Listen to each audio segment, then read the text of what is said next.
आज हम BSc part second के फर्स्ट पेपर में सम्मिलित ट्रांजिशन एलिमेंट्स की मैग्नेटिक प्रॉपर्टी के बारे में डिस्कस करेंगे।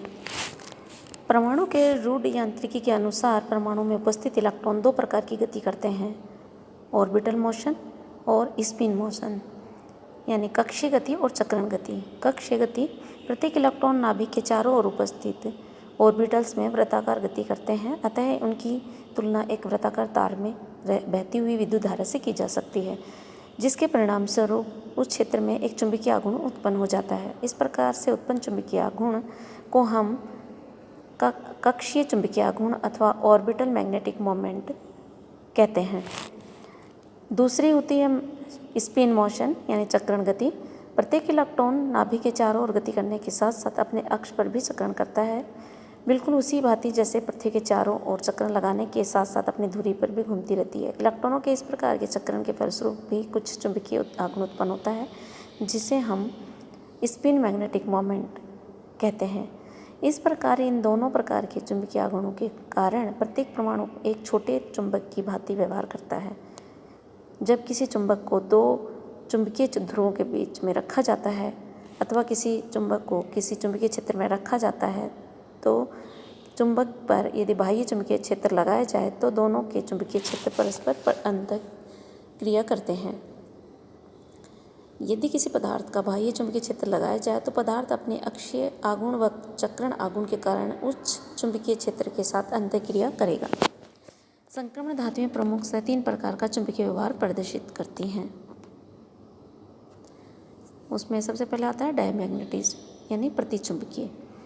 यदि किसी पदार्थ को चुंबकीय क्षेत्र में रखने पर उस क्षेत्र की तीव्रता वैक्यूम की तुलना में कम हो जाए तो ऐसे पदार्थ को हम डायमैग्नेटिक व पदार्थ के इस गुण को डायमैग्नेटिज्म कहते हैं। ऐसे पदार्थ से चुंबकीय बल रेखाएं दूर होने लगती हैं, अतः ऐसा पदार्थ चुंबकीय क्षेत्र से प्रदर्शित होने लगता है। इसी कारण से यदि ऐसे पदार्थ की एक छड़ को चुंबकीय क्षेत्र में मुक्त लटका दी जाए तो चुंबकीय क्षेत्र से बलवंत दिशा में व्यवस्थित होने लगती है। यहाँ हम डायग्राम में देख रहे हैं कि चुंबकीय नॉर्थ और साउथ पोल के बीच में यदि हम किसी संक्रमण धातु मेटल को रखा है तो उसमें से चुंबकीय बल रेखाएं उससे प्रतिकर्षित हो रही हैं। यदि किसी कक्षक में दो युग्मित इलेक्ट्रॉन हो तो उनका चक्रण विपरीत दिशा में होगा, प्लस और माइनस। अतः ऐसी स्थिति में एक इलेक्ट्रॉन द्वारा उत्पन्न चुंबकीय आघूर्ण दूसरे इलेक्ट्रॉन द्वारा उत्पन्न किए गए चुंबकीय आघूर्ण को उदासीन कर देगा, क्योंकि दोनों इलेक्ट्रॉन द्वारा उत्पन्न हुए चुंबकीय आघूर्ण एकदम समान व विपरीत होने लगता है। फलतः ऐसे यौगिकों के चुंबकीय आघूर्ण का मान शून्य होता है। इस तरह की प्रॉपर्टी उन ट्रांजिशन मेटल्स की प्रॉपर्टी होती है जिनमें सारे इलेक्ट्रॉन पेयर्ड होते हैं। जो इनके पास में सभी इलेक्ट्रॉन पेयर्ड होते हैं उनका खुद का रिजल्टेंट चुंबकीय आघूर्ण का मान 0 होता है। प्रतिचुंबकीय एक का गुण प्रत्येक पदार्थ में पाया जाता है, क्योंकि यह युग्मित इलेक्ट्रॉनों का गुण है और युग्मित इलेक्ट्रॉन प्रत्येक पदार्थ में होते हैं, लेकिन यह प्रदर्शित केवल उन पदार्थों में होता है जिसमें केवल युग्मित इलेक्ट्रॉन हो, क्योंकि जिनमें अयुग्मित इलेक्ट्रॉन भी होंगे उनमें चुंबकत्व भी होगा। अनुचुंबकत्व की उपस्थिति में पदार्थ प्रतिचुंबकत्व नहीं दर्शाता।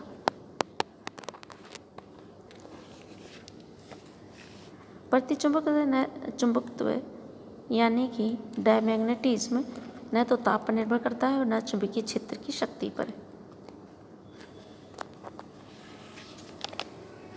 इसके बाद में नेक्स्ट प्रॉपर्टी आती है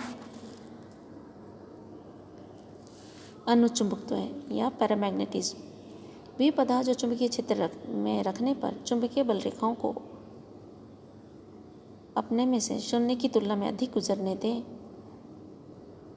जैसा कि हमें डायग्राम में दिखाई दे रहा है, अर्थात जो चुंबकीय बल रेखाओं को अपनी ओर आकर्षित करते हों, उन्हें हम पैरामैग्नेटिक सब्सटेंस कहते हैं और पदार्थों के इस गुण को पैरामैग्नेटिज्म या अनुचुंबकत्व कहते हैं। अतः एक अनुचुंबकीय पदार्थ चुंबकीय क्षेत्र की ओर आकर्षित होता है, और यदि ऐसे पदार्थ की एक छड़ को मुक्त अवस्था में दो चुंबकीय ध्रुवों के बीच में लटका दिया जाए तो वह दोनों ध्रुवों के बीच की उपस्थिति होने का प्रयास करेगी। जिन पदार्थों में एक से अधिक अनपेयर्ड इलेक्ट्रॉन होते हैं उनमें एक अयुग्मित इलेक्ट्रॉनों द्वारा उत्पन्न किया हुआ चुंबकीय आघूर्ण उदासीन नहीं हो पाता, फलतः ऐसे पदार्थों में कुछ स्थायी एवं निश्चित मात्रा में चुंबकीय गुण पाया जाता है। अतः ऐसे पदार्थ चुंबकीय क्षेत्र में रखने पर आकर्षित होते हैं, अर्थात ऐसे पदार्थों के चुंबकीय व्यवहार अनुचुंबकीय व्यवहार प्रदर्शित करते हैं। अनुचुंबकीय अणु स्वयं को एक आदर्श स्थिति में अभिविन्यसित करने के लिए मुक्त होते हैं और इन अणुओं पर दो प्रकार के विपरीत बल कार्य करते हैं, एक तो मैग्नेटिक फील्ड और दूसरा थर्मल एनर्जी। अनुचुंबक ताप चुंबकीय क्षेत्र दोनों के द्वारा प्रभावित होता है। इसके बाद में थर्ड प्रॉपर्टी आती है फेरोमैग्नेटिज्म यानी फेरोचुंबकित्व। पदार्थों का यह अणु का गुण अनुचुंबकत्व का ही एक विस्तृत रूप है, यानी हाई लेवल का पैरामैग्नेटिज्म है। कुछ पदार्थ ऐसे होते हैं जिन्हें चुंबकीय क्षेत्र में यदि थोड़ी देर रखा जाए तो वो खुद चुंबक की तरह व्यवहार करने लगते हैं, और इसका सबसे बेस्ट एग्जाम्पल है आयरन। इसी कारण इस गुण का नाम फेरोचुंबकत्व पड़ा है, जिसको फेरोमैग्नेटिक पदार्थ कहते हैं। उपयुक्त विवेचन से ये निष्कर्ष निकलता है कि यदि किसी तत्व के परमाणुओं में अगमित इलेक्ट्रॉन विद्यमान रहते हैं तो उनमें से अधिकांश तत्वों में पैरामैग्नेटिक प्रॉपर्टी पाई जाती है, जबकि कुछ में फेरोमैग्नेटिक प्रॉपर्टी पाई जाती है। किसी पदार्थ में पैरामैग्नेटिक प्रॉपर्टी के लिए यह आवश्यक है कि उसमें अगमित इलेक्ट्रॉन होने चाहिए, और किसी पदार्थ में फेरोमैग्नेटिक के लिए अगमित इलेक्ट्रॉनों के साथ साथ निम्न शर्तों का पालन भी होना चाहिए।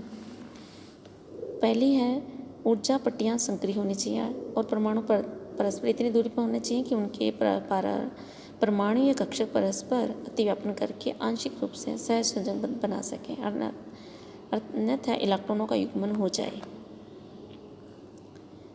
दो इलेक्ट्रॉनों के अंतः परिवर्तन से संबंध ऊर्जा को एक्सचेंज इंटीग्रल कहते हैं। फेरोचुंबकीय पदार्थों के लिए एक्सचेंज इंटीग्रल का मान धनात्मक होना चाहिए। ऐसा उस स्थिति में होगा जब इलेक्ट्रॉन प्रतिकर्षण बल इलेक्ट्रॉन नाभिक आकर्षण बल से अधिक हो जाता है, अर्थात पदार्थ फेरोचुंबकत्व के लिए तत्व की परमाणुीय संख्या अधिक होनी चाहिए। थर्ड पॉइंट है, परमाणु एक दूसरे से बहुत अधिक दूरी पर नहीं होने चाहिए, जिससे एक्सचेंज इंटीग्रल का मान बहुत कम हो जाएगा और ऊर्जा कम होने से तंत्र का पर्याप्त स्थायित्व नहीं हो पाएगा। संक्रमण धातुओं में एक से एक या अधिक अगमित इलेक्ट्रॉन पाए जाते हैं, अतः संक्रमण धातुओं का अनुचुंबकीय व्यवहार एक महत्वपूर्ण गुण है। लगभग सभी संक्रमण धातुएं अनुचुंबकीय प्रॉपर्टी प्रदर्शित करते हैं।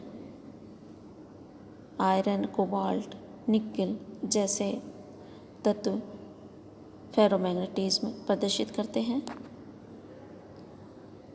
इसका कारण इनमें पर्याप्त अनुचुंबकीय अयुग्मित इलेक्ट्रॉन, उच्च परमाणु संख्या व उपयुक्त परमाणु आकार होता है, जिससे इनके मध्य दूरी आदर्श रहती है, न बहुत कम और न बहुत ज़्यादा, और इनके एक्सचेंज इंटीग्रल के उपयुक्त मान होते हैं जो तंत्र को स्थायी बनाते हैं। इसके बाद में हम नेक्स्ट क्लास में पढ़ेंगे गोय विधि द्वारा किसी पदार्थ के चुंबकीय आघूर्ण को कैसे ज्ञात किया जाता है। Thank you.